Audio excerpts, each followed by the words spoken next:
શુભ શરૂઆત રામદેવ પીર બાપાની આરતીથી કરવાનું છે. તો આરતી કેવી રીતે ગવાય છે? તો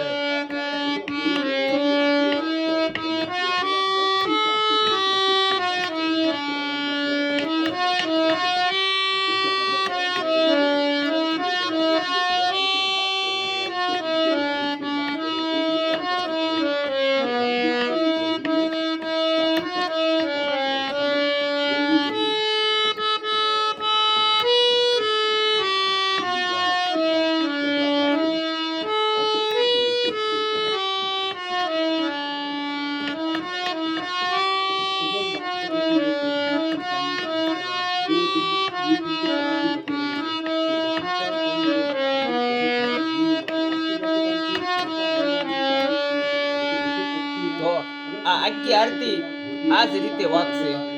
તો આ રામાપીર બાપાની આરતી છે. આ લોકેશન જોઈ લો. તો એક એક સાપેથી બતાવું. જય જય પીર રામા પ્રભુ, જય જય પીર રામા, કદમ ઉદાહરણ દેવા, કદમ ઉદાહરણ દેવા, પીરવા પીર રામા, ઓમ જય જય પીર રામા. તો આખી આરતી આ જ રીતે વાગશે.